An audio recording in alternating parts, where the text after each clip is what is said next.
বাংলাদেশের সবচেয়ে জনপ্রিয় নেতা, বাংলাদেশের 18 কোটি মানুষের আশা আকাঙ্ক্ষার প্রতীক, বাংলাদেশ জাতীয়তাবাদী দল বিএনপির ভারপ্রাপ্ত চেয়ারম্যান জনাব তারেক রহমানের বিরুদ্ধে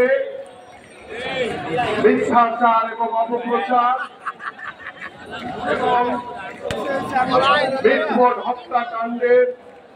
দৃষ্টান্তমূলক শাস্তির দাবিতে আজকের এই বিক্ষোভ মিছিলের সংগ্রামী সভাপতি, আমাদের ঢাকা মহানগর দক্ষিণ বিএনপির সংগ্রামী আহ্বায়ক জনাব রফিকুল আলম মজনু, আমাদের মাঝে উপস্থিত প্রধান অতিথি, স্বৈরাচারের বিরুদ্ধে যিনি বলিষ্ঠ কণ্ঠস্বর হিসেবে সবসময় বাংলাদেশ জাতীয়তাবাদী দলকে উজ্জীবিত করেছেন, নেতৃত্ব দিয়েছেন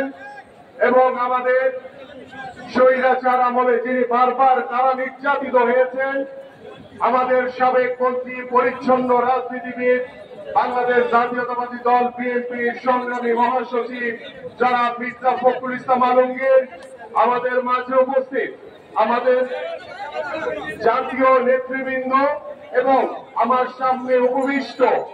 আমাদের মাঝে ইতিমধ্যে উপস্থিত হয়েছেন আমাদের সাবেক মন্ত্রী, অবিভক্ত ঢাকার সাবেক মেয়র, আমাদের বাংলাদেশ জাতীয়তাবাদী দল বিএনপির জাতীয় স্থায়ী কমিটির অন্যতম সদস্য জনাব মির্জা আব্বাস, আমাদের মাঝে উপস্থিত আমাদের সামনে উপবিষ্ট ঢাকা মহানগর উত্তর দক্ষিণ বিএনপি, আমাদের ঢাকা মহানগর উত্তর এবং দক্ষিণের অঙ্গ এবং সহযোগী সংগঠনের বিভিন্ন পর্যায়ের নেতৃবৃন্দ এবং প্রিয় সাংবাদিক ভাইরা, আসসালামু আলাইকুম। বক্তব্য রাখবেন আমাদের মহাসচিব। আমি শুধু সংক্ষেপে বলতে চাই, আজকে দীর্ঘ 17 বছর বাংলাদেশ জাতীয়তাবাদী দল বিএনপি ওই স্বৈরাচার শেখ হাসিনার বিরুদ্ধে যে আন্দোলন সংগ্রাম করেছে, সেই আন্দোলন সংগ্রামের নেতৃত্ব দিয়েছেন বিএনপির ভারপ্রাপ্ত চেয়ারম্যান জনাব তারেক রহমান এবং তিনি বাংলাদেশ জাতীয়তাবাদী দল বিএনপিকে ঐক্যবদ্ধ করে এদেশের সাধারণ মানুষকে সাথে নিয়ে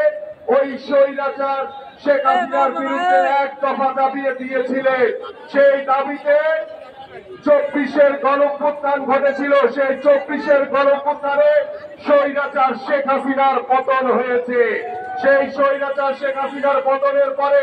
5ই আগস্টের পরে আমরা যখন বাংলাদেশ জাতীয়তাবাদী দল বিএনপির ভারপ্রাপ্ত চেয়ারম্যান জনাব তারেক রহমানের নেতৃত্বে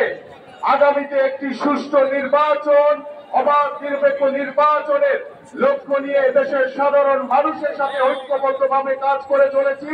ঠিক তখনই এই নির্বাচনকে কেন্দ্র করে এই নির্বাচনকে পিছিয়ে দেওয়ার জন্য কিছু ইসলামিক দল, নতুন দল, তারা বিভিন্ন ধরনের ষড়যন্ত্র করে দাঁড়াচ্ছে এবং তারা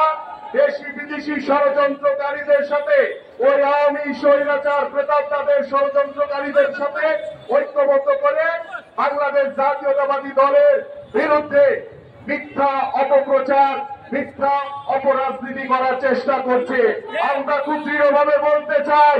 আমরা কোনো মিথ্যাচার, কোনো অপপ্রচার কোনোভাবে মেনে নেব না। আমাদের মাননীয় ভারপ্রাপ্ত চেয়ারম্যান জনাব তারেক রহমান বাংলাদেশের জনগণের পক্ষে কথা বলে, তিনি বাংলাদেশের গণতন্ত্রের কথা বলে, তিনি বাংলাদেশের জনগণের ভোটের অধিকার নিশ্চিতের কথা বলে। তাই আসুন, ওই স্বৈরাচার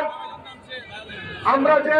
পতন করেছি, যে ওই স্বৈরাচারের যে পতন করেছি, সেই পতনের পরে কিছু স্বৈরাচারের প্রেতাত্মারা এখনো ষড়যন্ত্র করে বেড়াচ্ছে।